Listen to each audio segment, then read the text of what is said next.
लेकर हरियाणा में इंटरनेट सेवा बंद, एसएमएस और सभी डोंगल सेवाएं भी रहेंगी बाधित। यूएई दौरे पर प्रधानमंत्री Narendra Modi, world government summit में शामिल हुए पीएम मोदी। दिल्ली वालों को सौगात, पॉल्यूशन पर वार करने के लिए राज्य सरकार ने चलाई 350 इलेक्ट्रिक बस। अरविंद केजरीवाल को ईडी ने भेजा छठा समन, शराब घोटाले में 19 फरवरी को पूछताछ के लिए बुलाया। नमस्कार, स्वागत है आपका आज की खबर में। मैं हूं आपके साथ महिमा शर्मा। रुक करते हैं देश की बड़ी खबरों की ओर।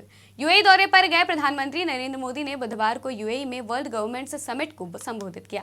उन्होंने कहा कि ये प्लेटफॉर्म दुनिया के विभिन्न नेताओं को एक साझा मंच पर लाने का माध्यम बना है। उन्होंने कहा कि जिस तरह ये से दुबई दुनिया भर में वैश्विक अर्थव्यवस्था, वाणिज्य और तकनीक का केंद्र बनकर उभर रहा है, ये विश्व के समक्ष एक उदाहरण पेश कर रहा है। उन्होंने कहा कि आज हम 21वीं सदी में हैं। पीएम मोदी ने कहा कि एक तरफ दुनिया आधुनिकता की तरफ बढ़ रही है, तो पिछली सदी से चले आ रही चुनौतियां भी उतने ही व्यापक हो रही हैं।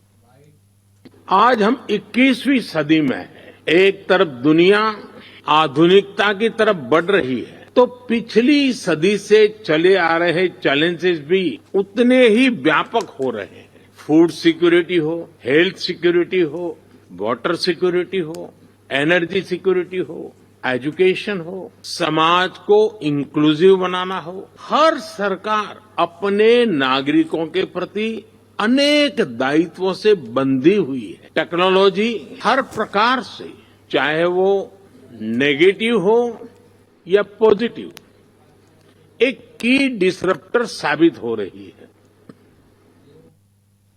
किसानों और पुलिस के बीच चल रहे आंदोलन के कारण हरियाणा सरकार ने राज्य के अंबाला, कुरुक्षेत्र, कैथल, जिंद, हिसार, फतेहाबाद और सिरसा जिलों के अधिकार क्षेत्र में वॉइस कॉल को छोड़कर मोबाइल नेटवर्क पर प्रदान की जाने वाली मोबाइल इंटरनेट सेवाएं, बल्कि एसएमएस और सभी डोंगल सेवाएं आदि 15 फरवरी तक बंद कर दी हैं।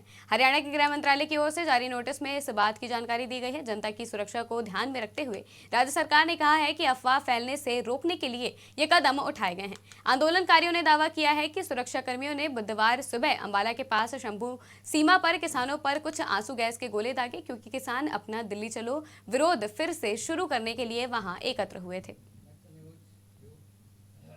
देश की राजधानी दिल्ली में इलेक्ट्रिक और ग्रीन मोबिलिटी को बढ़ावा देने के लिए दिल्ली सरकार ने बड़ा कदम उठाया है। दिल्ली सरकार ने दिल्ली की सड़कों पर दौड़ने के लिए 350 इलेक्ट्रिक बसों को हरी झंडी दे दी है। दिल्ली के उपराज्यपाल वीके सक्सेना, मुख्यमंत्री अरविंद केजरीवाल और परिवहन मंत्री कैलाश गहलोत ने बुधवार को यहां 350 इलेक्ट्रिक बसों को हरी झंडी दिखाई।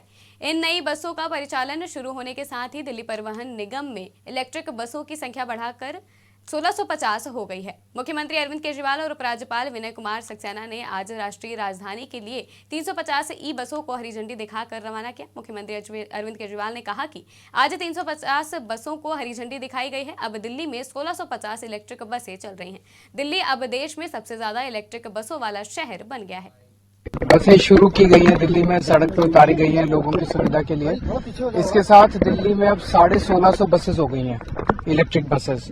तो दिल्ली पूरे देश में पहले नंबर का शहर हो गया है जिसमें सबसे ज्यादा इलेक्ट्रिक बसेस हैं, और पूरी दुनिया के अंदर तीसरे नंबर का शहर हो गया है जहां पे सबसे ज्यादा इलेक्ट्रिक बसेस हैं।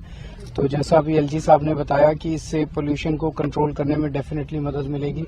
पहले जब ब्लू लाइन बसेस होती थी, डीजल से, पेट्रोल से चलती थी, फिर सीएनजी बसेस आई और सीएनजी के बाद अब ये इलेक्ट्रिक बसेस हैं। और हमारा एफर्ट है कि धीरे धीरे जो सीएनजी बसेस है उनको फेज आउट करके, जैसे जैसे फेज आउट होंगी, नई सारी अब इलेक्ट्रिक बसेस आया करेंगी। बसें शुरू की गई।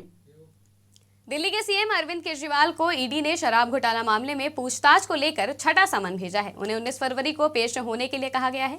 ईडी की याचिका पर कोर्ट ने केजरीवाल को 17 फरवरी को पेश होने को कहा है। इससे पहले ईडी ने केजरीवाल को 31 जनवरी, 17 जनवरी, 3 जनवरी, 21 दिसंबर और 2 नवंबर को समन भेजा था, लेकिन वो पेश नहीं हुए। ईडी के लगातार समन जारी करने के बाद आम आदमी पार्टी ने दावा किया था कि ये सारी प्रक्रिया अरविंद केजरीवाल को गिरफ्तार करने के लिए की जा रही है। ईडी उन्हें पूछताछ के बहाने बुलाकर गिरफ्तार करना चाहती है। ईडी ने आबकारी नीति से जुड़े धन शोधन मामले में पूछताछ के लिए दिल्ली के मुख्यमंत्री अरविंद केजरीवाल को छठा समन जारी किया है। राज्यसभा की खाली हुई सीटों के लिए भारतीय जनता पार्टी से उत्तर प्रदेश के 7 उम्मीदवारों ने बुधवार को नामांकन कर दिया है। राज्यसभा सीटों पर होने वाले चुनाव में बीजेपी ने कांग्रेस छोड़कर पाला बदलने वाले आरपीएन सिंह और राष्ट्रीय प्रवक्ता डॉक्टर सुधांशु त्रिवेदी सहित 7 नेताओं ने नामांकन दाखिल कर दिया है। राज्यसभा के लिए नामांकन से पूर्व बुधवार को दिन में 11 बजे बीजेपी मुख्यालय में सभी 7 प्रत्याशियों का स्वागत समारोह किया गया। इसके बाद सभी ने पर्चा भरा। इस दौरान सीएम योगी आदित्यनाथ, उप मुख्यमंत्री केशव प्रसाद मौर्य और ब्रजेश पाठक, बीजेपी प्रदेश अध्यक्ष भूपेंद्र चौधरी, स्वतंत्र देव सिंह समेत कई नेता मौजूद रहे। देश की खबरों में फिलहाल इतना ही। देश और दुनिया की तमाम खबरों के लिए देखते रहिए आज की खबर।